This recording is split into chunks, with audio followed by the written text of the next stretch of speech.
welcome back to another episode of Dia-Logue, the Diapoint Podcast. Today, I have a very special episode for you. I say that every episode is special. Every guest is so special, and I'm so honored to do this work. Today is a little different because I'm going to have two of my dearest and closest friends on the podcast. Not because they're my friends, but they are also deep experts in the topic of olive oil.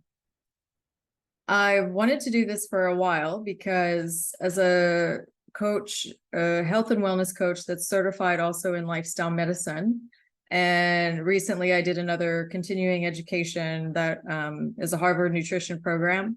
And all of these programs based in America and all this research focuses on the Mediterranean diet and how the Mediterranean diet is the healthiest or one of the healthiest diets that you can embrace and eat. I was blessed to live in Turkey for 8 years, so I'm very familiar with the Mediterranean diet, but it's not just really a diet.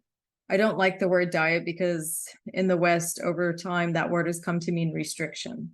Diet is the way that you eat.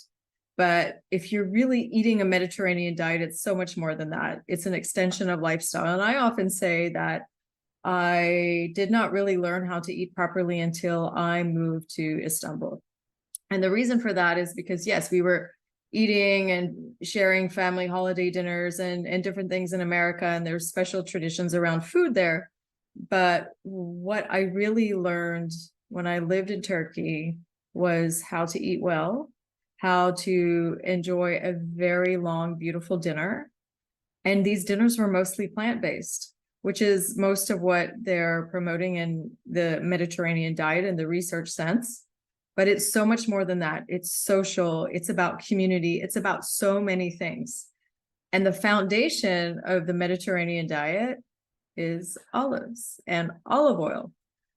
And when we start looking at whole plant-based foods and nutrition, and the way things are marketed versus what's in our food is extremely important. And with olive oil being the foundation of so much of this cooking in the Mediterranean, Aegean regions, it's super important that we understand a little bit more about olive oil, because if we have good olive oil, then I truly believe that we have a very good foundation on which to build the Mediterranean diet. So that's why I have asked Ayşen Gilroy and Yonca Tokbaş to join me today for this very special discussion. Let me tell you a little bit more about them in the professional sense. I can tell you a little bit about that too, but I can tell you a lot about them personally.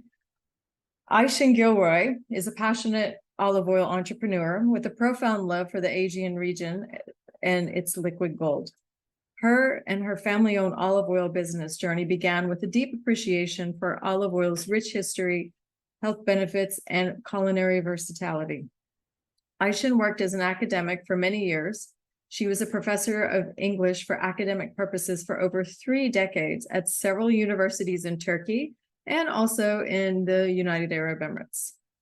In 2022, Ayşen and her husband Brian founded their olive oil brand called the Gilroys, with a commitment to producing the finest cold-pressed extra virgin olive oil from mimic olives. Their journey began with a small grove and a dream, and today their olive oil is celebrated for its impeccable taste and uncompromising quality. Their dedication to excellence was recently recognized when the Gilroys was awarded the prestigious gold medal at the 16th National Natural Cold-Pressed Olive Oil Competition organized by the Friends of Olives Association. This is a testament to the uncompromising quality and exceptional taste of their olive oil. I can speak from experience. It is amazing olive oil. It tastes so good. It's so beautiful. We'll learn more about that in a bit. Ayşen is also a member of the Bodrum Slow Food Movement. If you've never heard of the Slow Food Movement, slow food, it's the world's largest food movement that started in Italy around 1989. It's been embraced by hundreds of countries around the world, and the slow food principles focus on 3 concepts, which is good food, clean food, and fair food. If you've never heard of it before, I highly recommend going to do some deeper dive into slow food. And that's not all. Ayşen's talents extend beyond the olive groves. She's a culinary virtuoso. She's an amazing chef, and she's also the creative force behind the Gilroy Cookbook. I'll put that Instagram link in the show notes where you can follow it and her beautiful creations. It's a guide to beautiful, healthy food and entertaining. This was created from her experience as a chef and owner of a boutique cafe. And I've been blessed to eat many meals at Ayşen's table, and they are 5-star restaurant amazing. She's a beautiful chef, actually. So I highly recommend following her. My other guest today is Yonca Tokbaş. Yonca graduated from the Lycée Charles de Gaulle in Ankara, Turkey, and studied English language and literature at Boğaziçi University in Istanbul. She left her corporate career of 25 years in 2012 to pursue her passions, which include writing, running, bees, advocacy, and olives. Yonca is also a CTI-trained coactive coach with a focus on self, emotions, and communication. And she's a two-time TEDx Reset speaker. She was a columnist at the Hurriyet newspaper in Turkey for over 10 years, and she now writes independently on her own blog. You can also find her in social media. Her first book was published in 2012, and she's working on her second book, which will be out very soon. Yonca is also a marathon runner and an ultra marathoner who has run various races throughout Europe, as well as ultra marathons like the OCC, CCC, and at the UTMB in Mont Blanc. She's one of the first 3 women to run the 256-kilometer Lycian Way ultramarathon in Turkey. I've seen that area from the water, and it's absolutely beautiful. But to run that far as an ultra is incredibly amazing. And she's done it more than once. She goes almost every year. She also holds the record for raising the highest amount of funds for the education of children in need in Turkey. She's also raised funds to create 3 forests near Izmir and Balıkesir. She is a bee advocate, and she's the creator of Anatolian Bees, Bee-Love, a movement to save the bees. Yonca delivers Bee-Love workshops and speeches on sustainability, connection with nature, awareness, self-sufficiency, and peaceful activism. Yonca's love of olive trees and olive oil comes from her grandfather, who owned olive groves and produced olive oil in the Muğla region in Turkey. The ancient, wise, and natural way of communal work for the olive oil business inspired many of her passions and for her to continue this journey. She started her own olive oil brand and business 10 years ago in her small garden with just 10 olive trees. With a certification in permaculture design, she now owns a grove in Şenköy, which is a Turkish village that's famous for its organic olive groves. Her 2022 olive oil was awarded a gold medal, and the 2023 Harvest of Olive Oil Special Series, which is named Hope, has a record level of polyphenols, 1,041 polyphenols, that is. Ayşen and Yonca are both partner members of the Bafa Natural Life Agriculture Production and Marketing Cooperative, which was founded in 2019 to bring together the agricultural power and unique ecosystem of the region under the roof of a new generation production cooperative. Please welcome my very dear friends, Ayşen and Yonca, to the show. Okay.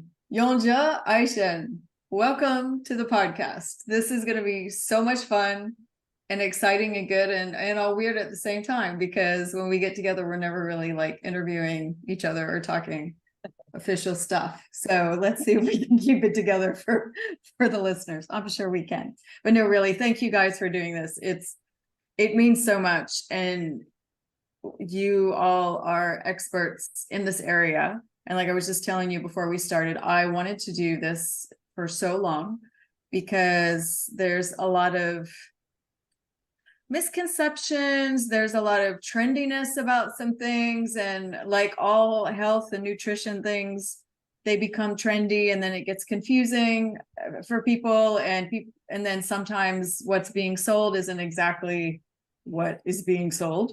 So I just want to start and break it all down. So first and foremost, I want to start with Ayşen. If you can because you just recently moved and started focusing on olive oil and now the full production of it. And it's been so nice to see it in your Instagram from start to finish. What happens? Because harvest is coming up soon, I believe. Yeah. When does that start? Anytime.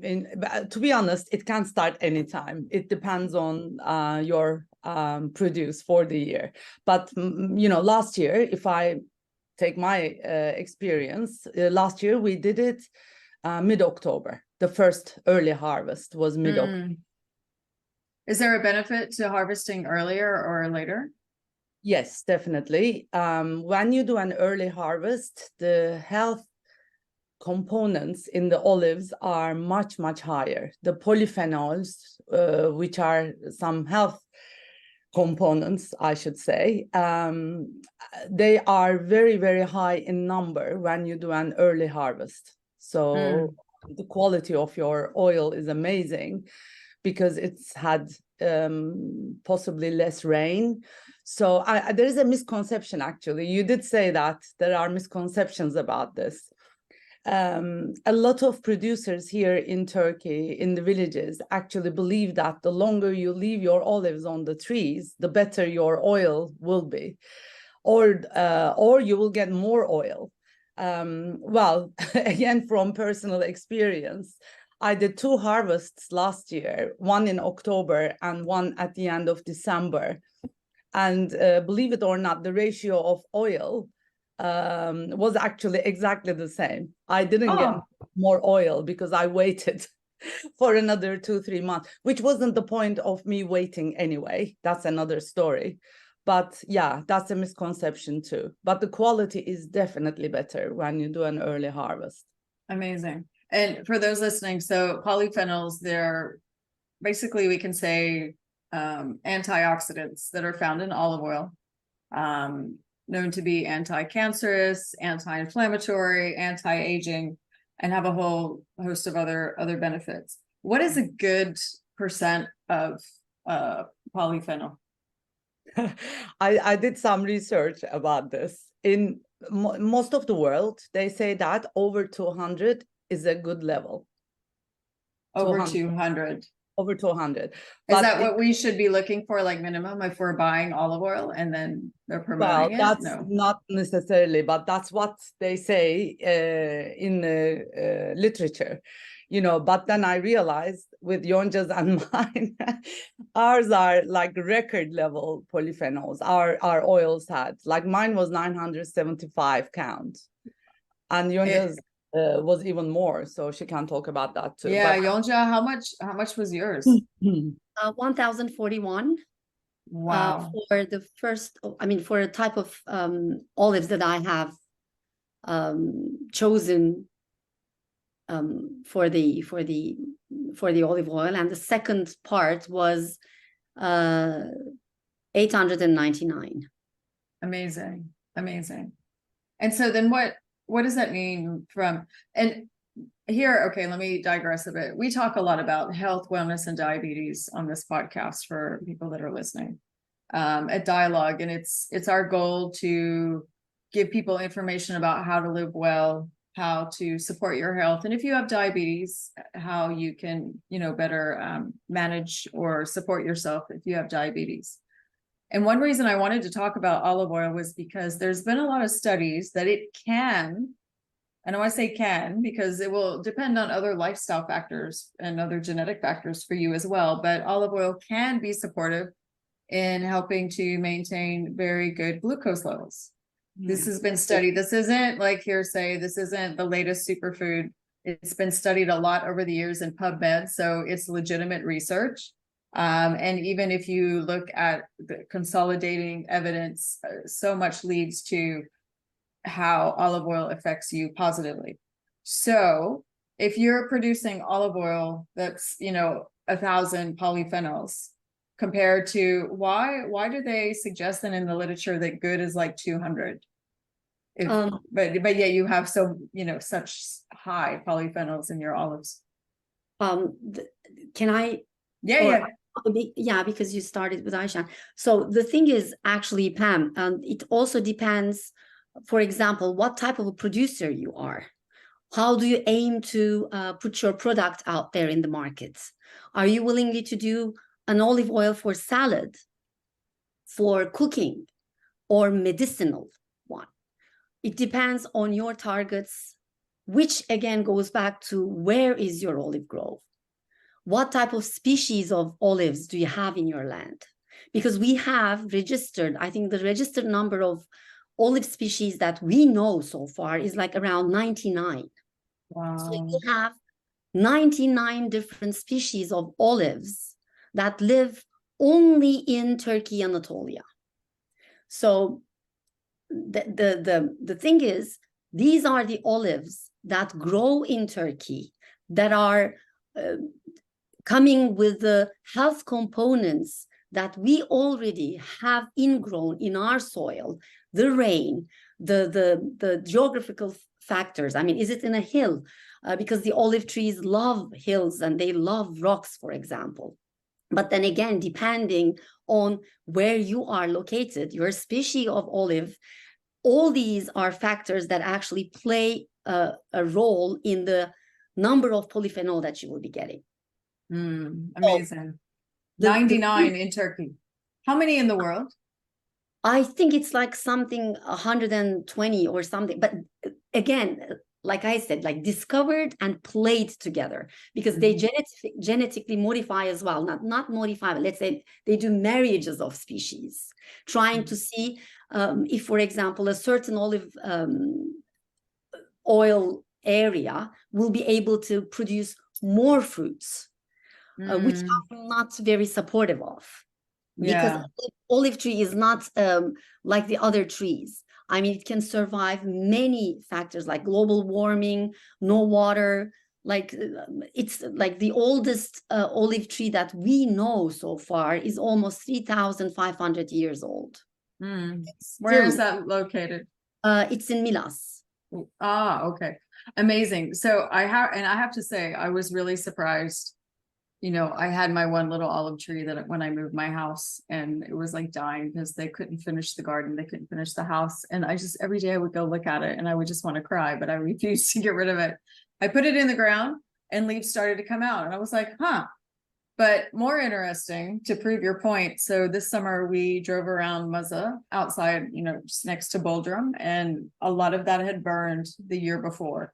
And I could see how much there are no words to describe how much was lost, but in so many places, what was left were the olive trees. Yeah. You can't kill an olive tree, even with fire, because its heart is under the ground. So no matter what happens on the surface, the heart survives under the ground. That's beautiful. So, I mean, why 200? I think the world of olive oil tries to put a standard to make people understand how this is important on your health for anything and everything that you have mentioned and Ayşen has mentioned earlier. But on top of that, I mean, it's not about the quantity, but the quality. From how you look after your trees, how you harvest it, how you go to the factory to press the oil, etc., etc. But 200 is just to say, and on the other hand, not everybody can have the highest polyphenol that can be done, because not everybody is ethical as well. Like, for example, Ayşen said, why did we harvest mid-October last year? Because we were observing the trees in our region. The olive tree must be ready to give away its babies. You can't have an early birth for a child, I mean, before 7 months old. So we can't do an harvest when the baby is 3 months old. Yeah. So that also differs. Like, for example, my trees in Yalıkavak, Bodrum, they are always ready around mid-August because we water the garden.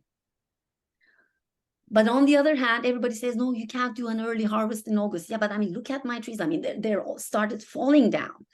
But the other one, again in October, was a perfect timing for our both of our olive groves to make the harvest.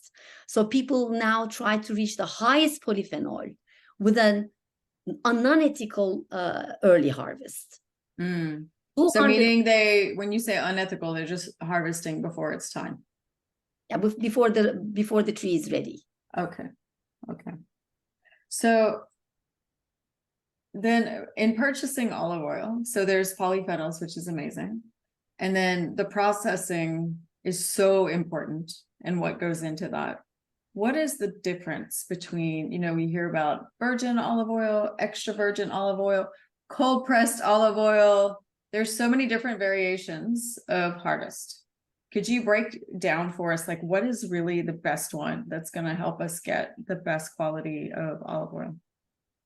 Mhm. Well, it's, natural olive oil.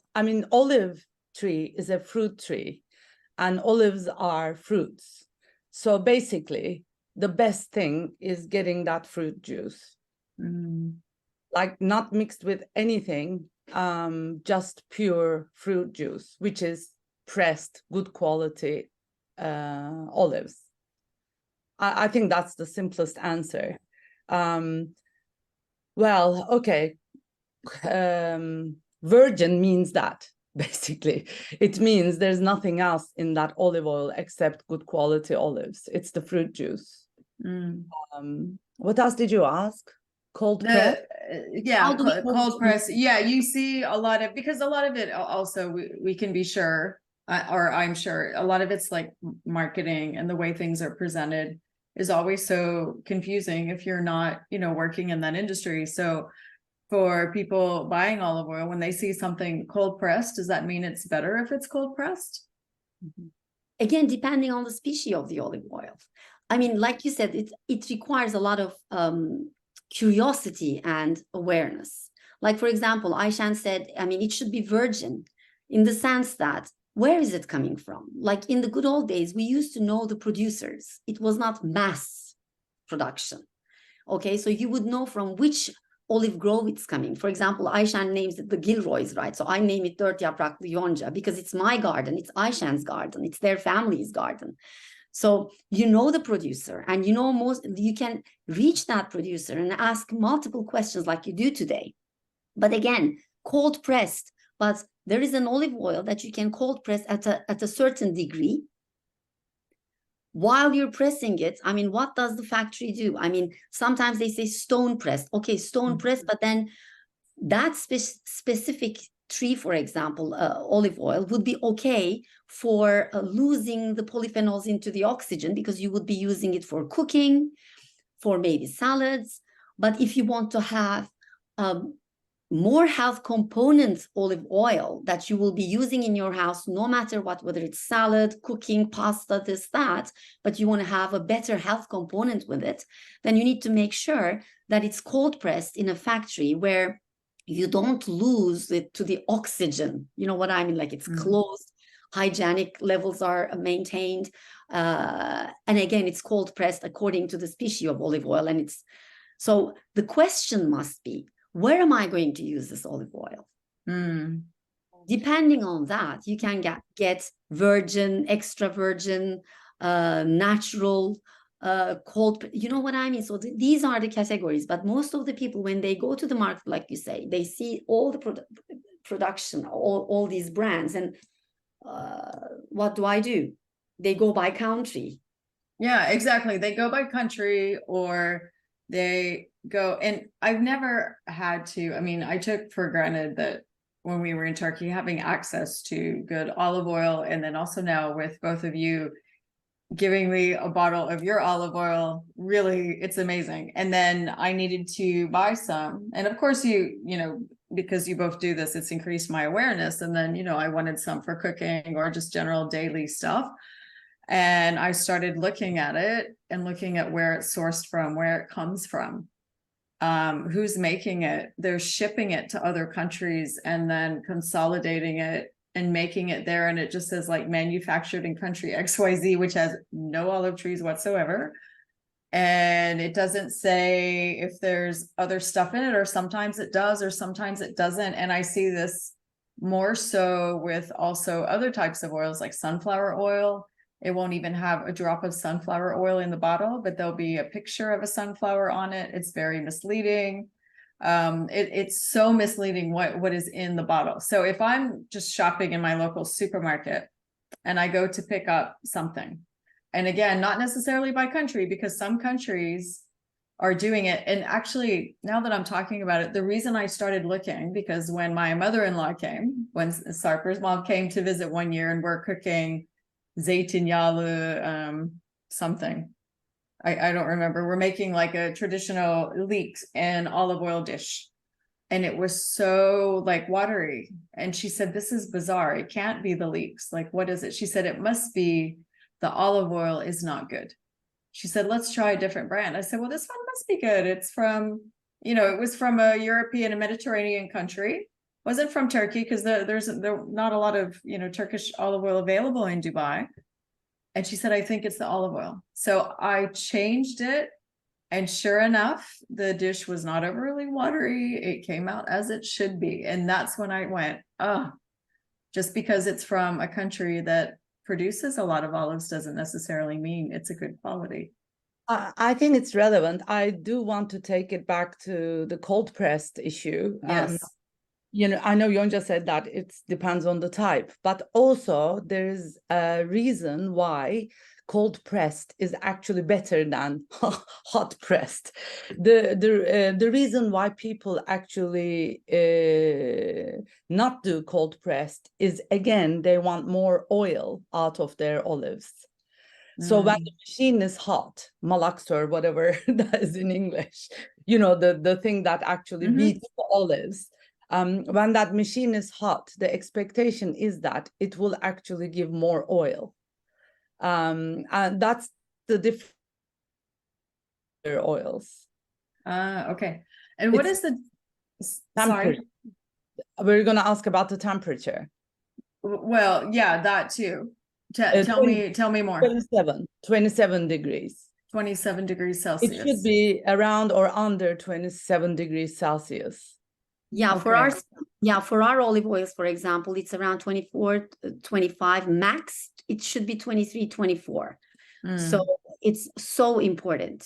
Like, you cook it and it doesn't need to be cooked. Right. Like Ayşen said, it's a fruit juice. It should be as fresh as possible. So, I mean, it's not about an expiry. You will be losing let's say, the more it stays in a bottle, the polyphenols will be getting down. But I mean, getting down from a 900 or 1000 to what, to dropping down to what. But again, like, you should use it immediately, not make it, not expose it to the sun or oxygen too much. Buy it in small quantities if you're going to be, using within a month. But if you want to store it, you get it like a high quantity, let's say 5 liters and stuff, but then you just break down into small bottles and keep it in a cool place, etc. But it's important, like Ayşen said, people think, they have a presumption, and it's like this everywhere around the world, not only in Turkey, like this misconception, misinformation, or it has been believed to be so. No, early harvest gives a lot of olive oil, and cold pressed does not minimize the quantity, maximizes quality, and gives you a lot of olive oil as well. And like what we say, mature harvest is another type of olive oil. It's just like by diversity, you will be having multiple types of olive oils from one garden. You know what I mean? So yeah. And you mentioned, Ayşen, earlier, when you said, virgin, extra virgin, that reminded me, I wanted to ask you, what is the difference between virgin and extra virgin? Because if it's virgin and it is just the juice, what do they mean when they say extra virgin? I have no idea. In Turkey, we say natural olive oil. In Turkish, we don't have virgin or virgin olive oil. Yeah, I know. I noticed that. I genuinely have no idea why one is extra and the other one is virgin. I think it's a marketing tool myself. I'm going to look it up later. I don't know. Yonca, do you know why? The thing is, like we have people who are way more proficient than us in the subject. Like Yep. they can actually tell you the nuance between. But extra virgin, we recommend it, for example, for using in salads. Like you don't have to cook something with. It's going to be fresh on your salad, like on a dressing on your pasta. Then virgin, it would be okay, like for a zeytinyağlı or something. But everything below that, you'll go towards kızartma, like the frying and this and that. That's how I see it. But on the other hand, I hope for the world to become so aware that actually the mass production, instead of losing that very bad and sad olive oil to something and marketing it and selling it to people, we come to that quality level where we don't actually give the part of the olive oil to people. But then again, like I told you, we also need that part as well. It's a wasteless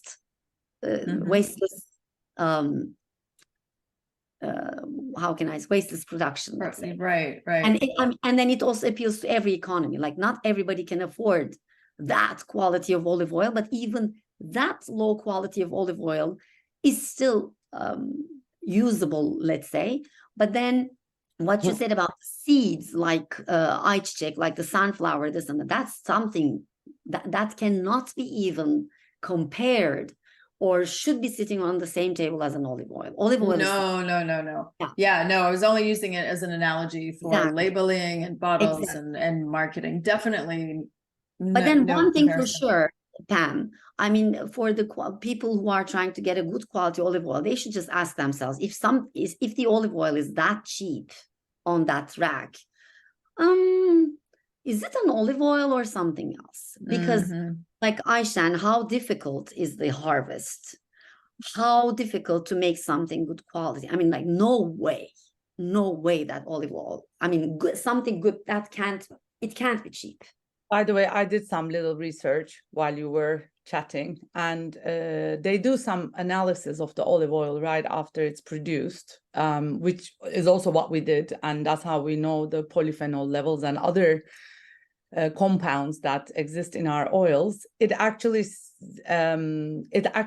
that if it has no defects and it has a free acidity, then which means less acidic, then it's called extra virgin. And then if it has minimal defects and the acid is between 0.8 and 2, it's graded as virgin. It's the first I've heard of this distinction between extra virgin and just virgin. The acidity plays a great role as well, which is important. So true. Like, yeah, it's good that you looked it up, Ayşen. I totally forgot that part. Because is it good if it's more acidic? No, less. No, the less acidic. It should be below 0.4. If you read 0.4, then it's another level. 0.39, great. 0. They are saying here 0.8 and below is extra virgin. So I've learned something now as well. I genuinely didn't know why it was extra and just virgin, because in my view, and because in Turkish, you know, we do say good quality natural olive oil.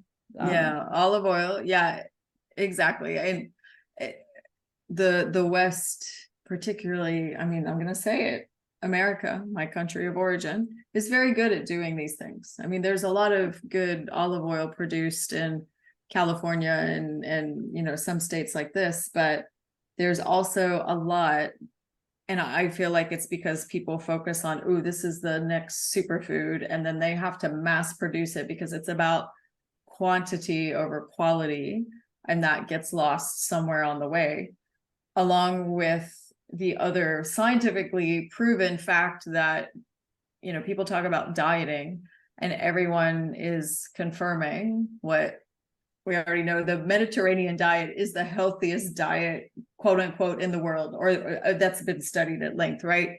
It's the healthiest way that you can eat. and it's being presented as if this is like a new thing. And I'm like, you do realize that for thousands of years, this has been going on in some countries. And there's a reason that people are healthy there. It's, part of, okay, Turkey's not listed in the blue zones, but blue zones are kind of a craze right now. And it's one thing to do with the diet and what they're eating, but it's also, the community and the experience of eating and everything that happens at the table, I think is all part of the Mediterranean diet. If you're eating the Mediterranean diet with fresh whole foods rather than something that's just labeled as a marketing, tool, and they're taking advantage of the study Mediterranean diet, is very different. And this is why I wanted to talk about olives, because that to me is the foundation of the Mediterranean diet, in my opinion. Olives, maybe some other things that I'm forgetting, but for me, it's olives. So important. I hated olives before I moved to Turkey, because in the States, they would sell them in a can. They were disgusting. They didn't even taste like olives. I don't even know what that is or what they do to it by the time you get it and they're in water. And I was like, ugh. But the first time I had a proper olive, it was amazing. It's so true what you're saying. I mean, again, it depends on the species and the soil and how it grew up and how it has been prepared, like the olives that we eat in the breakfast. And we have so many different types in one breakfast. Like you go to an olive counter like crazy, like in the marketplace, maybe at least 40 types of olives that comes that you can pick and choose. And according to your, taste, you can have whichever you want. But I mean, like you told, in other countries it becomes like a pickle. And that's another category. I mean, you can have it in your, with a drink or something in a different place, but no, for like enjoying the fruit itself, I think we're doing a great job in Turkey for this as well. Absolutely, for sure. I think it's very understated and unknown. And so, Ayşen, your olive oil, and it was really great because you started producing, relatively new production, and then you started winning awards for your olive oil. Again, like, congratulations. It's so good because I think, also it's something that for some people it would take them years to, get recognized, and it's just such an amazing achievement. So can you tell us more about that process and what happened, how it came about, like personally, but also in general, how does one get award winning olive oil? Yeah, first of all, you need olive lover friends like Yonca, and definitely I give partially a tiny bit of my award to Yonca, a tiny honor, because it's so precious for me. No, seriously, I'm not joking. We had really good guidance from people like Yonca and other experts that really gave us a hand. I will never forget their help. And this started, I mean, I'm going to try to make it really short because it's a long process, but this started with looking after the trees and the grove. We gave the trees the right food. We did some pruning that was really necessary for the branches to actually breathe. They do say that a bird should be able to fly through the branches of an olive tree. So yeah, it should never be so thick that a bird can't get through it. So yeah, we did all of that in the right way with the help of our expert friends. So that's looking after the grove, very, very roughly. I'm not going into detail.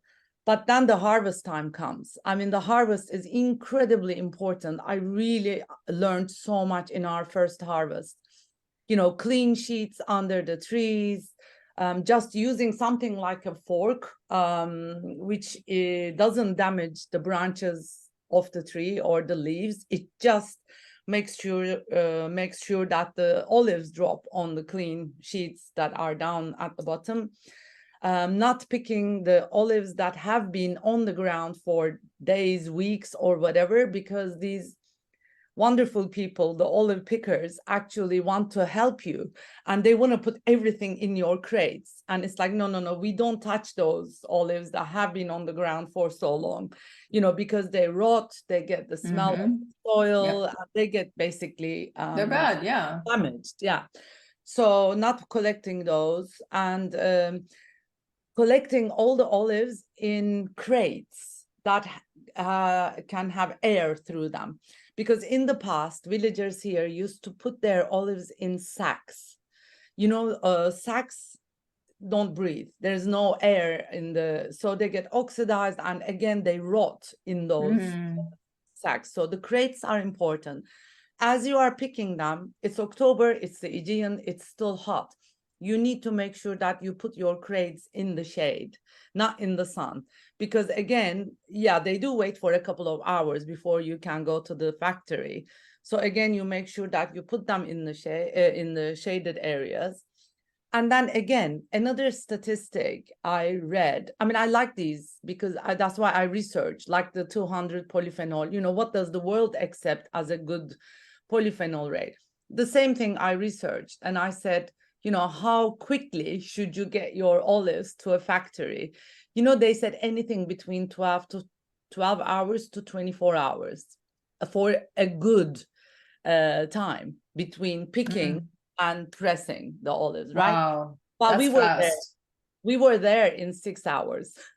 Ours was even like from the first crate that was picked to the moment our olives went into the pressing machine, it really was like 6, maximum 7 hours.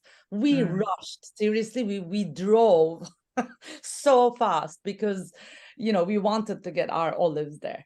So this is the story of a good harvest, what the points I've made. Then you come to the factory you take your olives is incredibly important. Do they have good machines? Do they have clean machines? If they don't clean their machines every day, forget about your good quality olives, because if some bad quality olives have been through the machine that you're going to put your olives into, then it's going to get really badly affected by the previous lot. Yeah, it's going to contaminate your harvest, right? Okay. Yeah. I heard amazing stories by these experts, because there's a table and you all get together and then you kind of sift through your olives by hand manually and get rid of the bad ones. If there are any, the leaves, you get rid of the leaves. There are machines that do that too before you get your hands on it. But they're so meticulous about this process that, there's 6, 7 of us. And they were telling us, like, if a guy is smoking next to the machine where the olive oil is being pressed, your oil will end up smelling like tobacco or ashes. It's, it's so sensitive, that process, that, you need to be really careful with things like this. So the machines are great. And then when the oil is pressed, cold pressed, I will never forget that first sip of olive oil. We waited there and they gave it. How sorry to interrupt you. How long does it take once you put in the machine and then the olive oil, it comes out? I think we waited minutes or no, not minutes. No, it's long. Minimum half an hour, 45 minutes. Okay. Yonca? I can't remember. Because for the first drip to come, it goes through a process, it's being pressed, etc., with the malaxer. Then the first drop that you had, it was like almost maybe an hour to an hour and a half.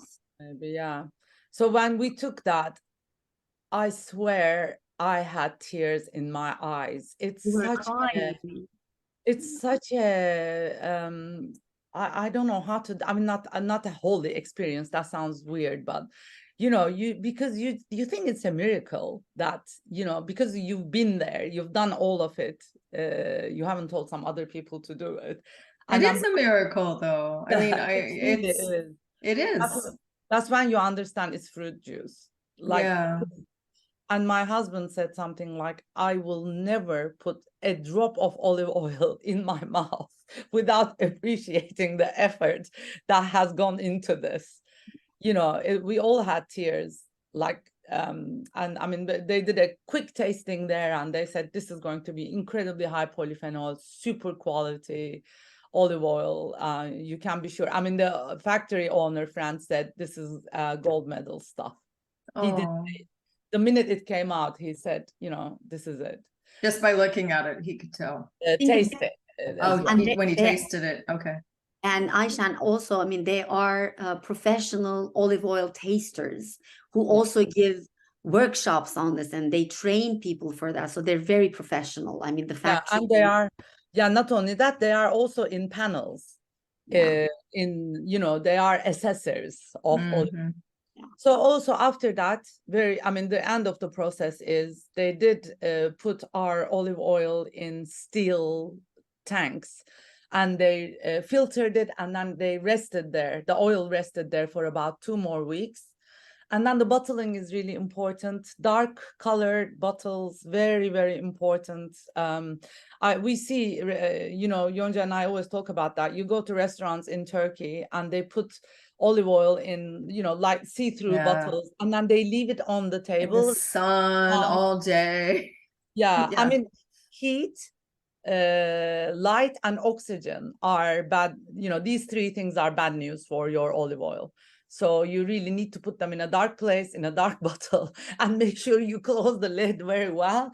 So when you do all of these things, you can actually keep your olive oil for a long period of time. But with the proviso that you understand that once you open that bottle, the polyphenol levels definitely go down. So it is not like a stable rate. Mhm. Even if you don't open the lid, actually, as it waits in your bottle, it does actually go down. So yeah, that's the story of our gold medal. That's such a beautiful story. And really, I mean, amazing. And right there, like all your labor and everything you put into it, and then to create something so natural and beautiful, it's just a really lovely experience. And I'm really sorry, I have your olive oils. We'll put some pictures and links in the show notes, but I should have had them here so I could show people We don't what they look have like. them either. We didn't pick them up. Ayşen, When can you're you get one bottle from your kitchen and I can get one from there and we can just put it here.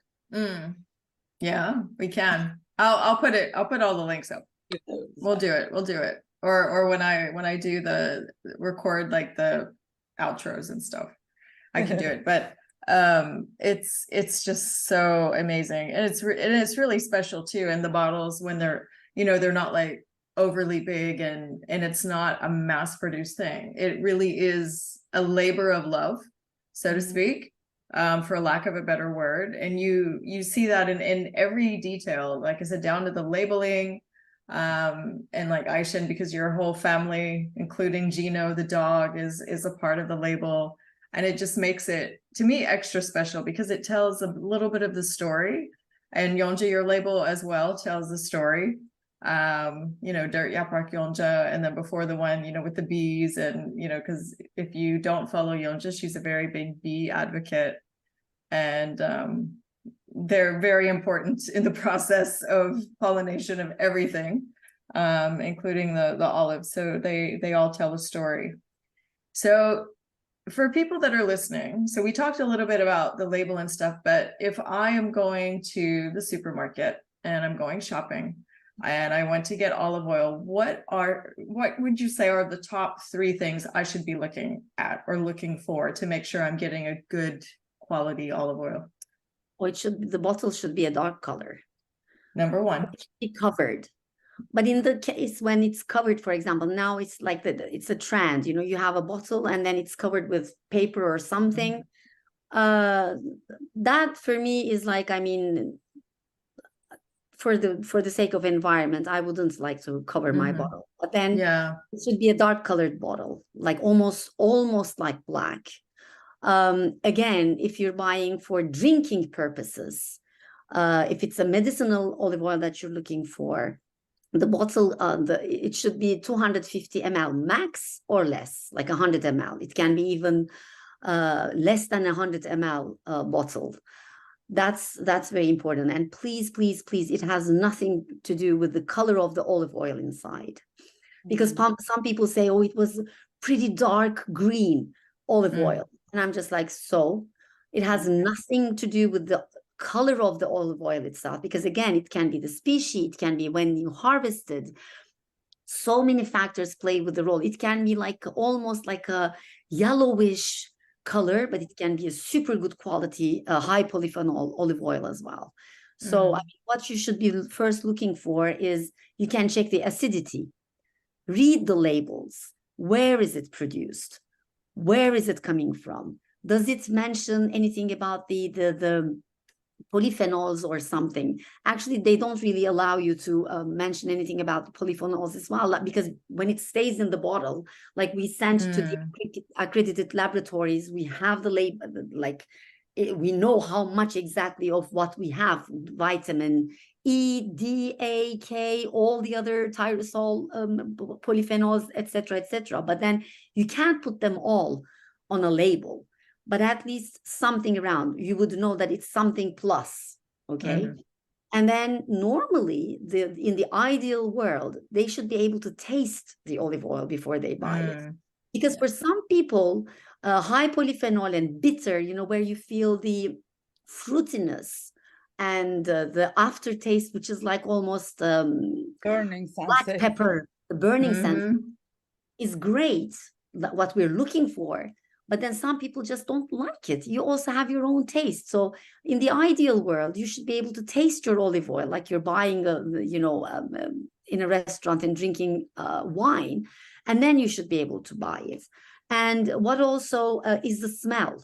When you smell the olive oil, you will be able to smell grass, green grass, like vegetables, roca, for example, the rocket leaves, or any kind of flower that's been growing around your olive grove.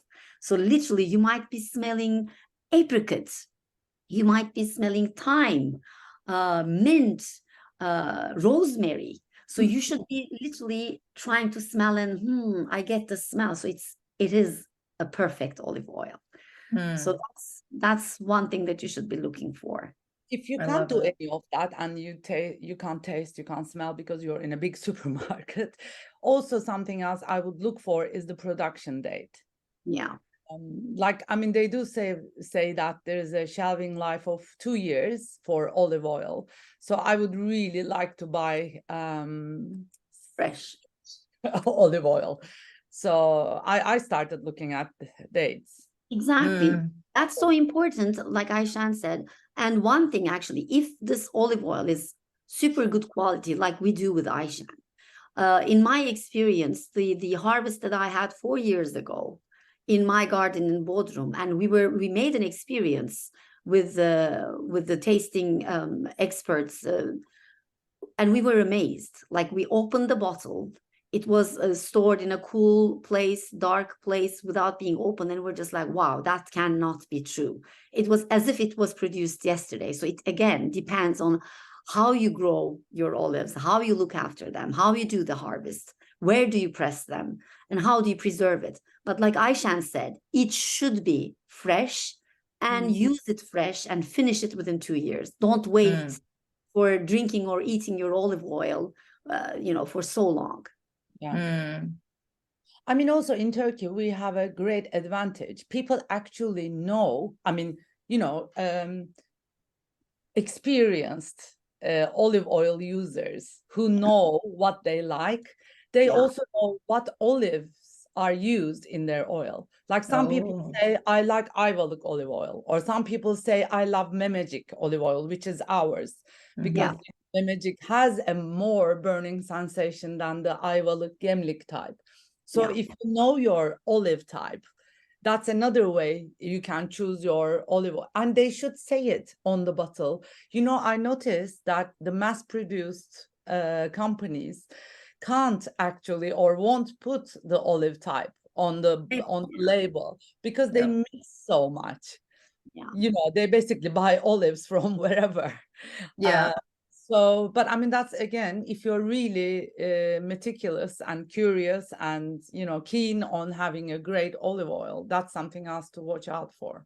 I've seen not many here, of course, mentioned the ones from the other Mediterranean countries, only 1 or 2. And they're often not even the most expensive ones sometimes. Like they're... I mean, Pam, this is actually, this is something that touches my heart. When we talk about mass production or small production, like I am a boutique producer. Last year's harvest, I only had 417 bottles of 250 ml. But I mean, two different types, like with umut, which is hope, and the other one, hayal, the dream, two different polyphenols. But then with so little production, I know every person who bought my bottle. So you can explain to them, they can come back to you, ask you questions. So it becomes like it's such a great way of connecting with people, like how the olive oil and the olive made me become friends with people, what we exchanged as information and how much we learned from each other and about olives and olive oil production. That also makes a great, maybe I should say, like, I mean, it adds a lot of awareness to all these people. And if you can get in touch with the person who produced that olive oil, it becomes another story. That's true. I love that. That's, I think, also the beauty of being small business owner, not to lump it into that. But I know if a customer reaches out, and I'm always usually, you know, responding, and I mean, now I have people working with me, they respond too, but they're getting, like, from the source, the information, more information about the product or any questions, or they need help. And that is such a special thing that can get really lost in a large production of olive oil. And if you think about it, this is exactly why the olive branch has been chosen to be representing peace, because it makes people come together to make that harvest together. All the people in the yes, my olive tattooed friends. So the thing is, you know, I mean, it makes you come together with all the villagers who sometimes don't get along together, but they need to come together to work in that olive grove, because who's going to do the harvest? So for survival, for economic reasons, and then next day they will go to the other olive grove to make the harvest. So you leave every dispute behind, and you come together and you do the harvest together. So it becomes a friendship. You eat together, you do, like, it's a beautiful thing around olive harvest. So I mean, that's one part of it. And like you said, I mean, we went to the laboratories. The person comes back to me or Ayşen saying, can I actually see your analysis from the lab? We have it, like the most detailed that you can imagine. Like in mine, there was 356 milligram per liter of vitamin E. And people were telling me, so should I put it in on my skin? I said, no, drink it. Like, it from within to without to outside, you know what I mean? But Yonca, I did have clients who actually got back to me and say, I am buying my second bottle for my skin. Exactly. They were definitely, like, every night, and then they just loved the fact that it had such a great texture that the skin was just absorbing the olive oil, unlike popular belief. People think that it's really oily and it's horrible. It really isn't. And so another anecdote I really want to get in there. One of my friends said, you know, I haven't changed any of my supplements or anything. All I'm doing differently is having a spoon of your olive oil every morning. And she said, my eyelashes have grown. Oh, okay, ladies, not enough with the fake eyelashes. Go out and get yourself some high quality olive oil. You know, Pam, this is so true. And also, for example, I had eye dryness, and I put umut as drops to my eye. Okay, to tell you, it burns. Yeah, I can't describe how it burns. That's quite experimental. Don't try that. But just to tell you, like, no dryness anymore. So it's just crazy. Like, once every week I put one drop, and that's another, like in Ayurvedic clinics, actually they do that, the eye drops. But these are like very unorthodox. Yeah, very unorthodox. I have to say, like, as a medical disclaimer, if you're going to try that, please do not just do it. You need to consult your physician. Exactly. That's one thing. Not with every oil, because we know the acidity. We know everything about our olive oil. And on the other hand, it became unorthodox because normally olive oil was used to heal, like olive oil, honey, and like nature is thy medicine. Like we used to have only these resources to heal everything back in the old days. Now, like when we used to cough or have any intestinal problems, all our parents used to give us a spoon of olive oil to, make the baby poop, or for any scars that you would have. So it's like you said, and diabetes. When olive oil grows in your garden and you have it, like it just organizes everything in the body. It makes the pancreas, heal. Like in type 1, it won't heal, of course, to that end, but it will help for the insulin resistance. For the insulin resistance. And that's what they were finding with the studies with the type 2 for people that were taking it. Now, when we use the term medicinal olive oil, meaning like you would drink it in the morning on an empty stomach, from what I understand, to get the benefits of it. And what they found is people who did this on a regular basis had some improvements in their fasting glucose. Now, it wasn't like so drastic, but when they measured their A1Cs in some of the studies, it was like a 0.25 difference, which for some people, especially if you're pre-diabetic or experiencing insulin resistance, that can make a difference. It won't work in everyone because there's other factors at play. So, and of course, if your doctors prescribed you insulin or some other medication, you would not replace olive oil for that, because it's clearly not proven to be a replacement, but as something medicinal that can help you, and understanding how to get pure olive oil. Because here, at Diapoint, and personally, I'm all about whole plant-based, I hate the word diet, whole plant-based nutrition, because diet really didn't come from a word meaning restriction. It came from a word how you're feeding yourself and what you're eating. And if you are eating whole plant-based food, i.e. Mediterranean diet, but mostly plants, and including a really good high quality olive oil, a lot of the problems that you might be having, they will dissipate. Perhaps if you're having migraines or inflammation or pain or different things, yes, go to your doctor, but also do the work of having a whole plant-based lifestyle and try a really high quality olive oil and make sure that the one that you're using, if you do want to adopt a Mediterranean diet, is the right one. And Pam, what you're saying is so important in that, of course, the world has changed a lot. We're living in a very, in environmentally getting dirty world. There's only one Earth, and since the very first dinosaur, we're using the same water. The water doesn't go anywhere, doesn't disappear. It gets dirtier and dirtier. So, and we're in it. But then, of course, the health issues and everything, but olive oil, if you find the right olive oil, will at least do its best to balance all these negative things that we constantly get from outside. And it will help you even with the vitamins and all these, how do you call them? The micronutrients.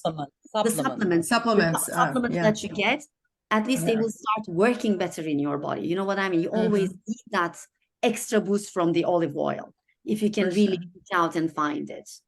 Yeah. So now I got really out of habit with the olive oil, and I still have your olive oil. So I think I'm gonna start, especially now that it's like flu season and all the things going around. And it's not going to be any harm to do it. So, and by the way, Pam, our olive oils, Ayşen's and mine, you can also use it, like a protection, especially when you go to school or, to crowd, like a little tiny bit, like a cover in your nostrils. That will also protect a lot. And with your flu and everything, when you have a nose that's blocked, see the difference. I am going to start doing that, because I went to a meeting last week, and bless them, they really wanted to, work with us, and we want to work with them, and for different reasons we had to postpone this. And they came to, like, one guy couldn't make it, he was so sick, and the other woman, she came to the meeting and she's like, I was so sick, and she just came for that meeting and then she was going home, and I'm like, don't like do that. And people are still going back to that old habit of, you know, in the post-COVID world, pushing themselves to go to work sick. And I understand if you don't have an understanding boss, or if you're getting paid because you're there, it's so difficult, but I'm going to start doing that. Yeah. I can't, I don't have time to be sick. Olive oil shield. Olive That's oil it. shield. And with the noise too, with the sound. I can talk to you guys all day because of course, one, you're my friends, but there's so much to talk about olive oil, and we could really more deep dive into, I mean, food, there's so much, even Ayşen with the Gilroy Cookbook and everything that she does and the cooking, and maybe we just come back and do a whole nother kind of part two, where then we get a little bit more into, you know, cooking with olive oil and recipes and nutrition. And I think we might have to do that. But thank you guys so much. I really appreciate it. Everything you do, like personally and professionally. You're wonderful, wonderful friends and just wonderful people doing amazing things in the world. Yeah, love you guys. Thank you for this Thank you so much. This is great. Yeah, and thank you for inviting us. It's been so lovely.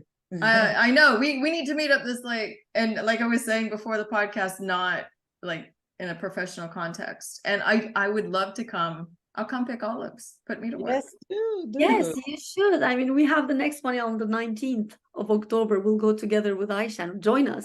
I might, because I was telling Sarpa the other day, I said, you know, I really want to go to Bulgarum, and it's such a busy time. We have a amazing event coming up at the beginning of November, and we're planning for that. But I'm like, if I can come away and have a little break, break for olive harvest, yeah, I would love to do that.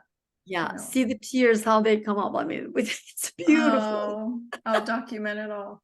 I'll probably cry more, but anyway, have a lovely day, and we will see you soon. Thank you guys. Thank you so much. Bye-bye. Bye. I hope you enjoyed this episode of Dia-Logue, the Diapoint Podcast. I truly enjoyed having this discussion.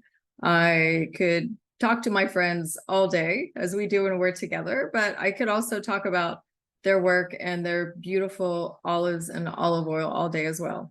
I learned a lot, and I hope you did too. For everything that we discussed, and to find out more about Ayşen and Yonca, you can check the link in the show notes. We'll have everything that you need there. If you have any other follow-up questions for them, please reach out anytime. If you like the podcast, please give us a 5-star rating, or please drop us a review. Share it with a friend or family member that you think might also enjoy it. It really allows me to keep doing this, and I really love doing this. Thank you so much again for joining me today, and I hope you have a wonderful day.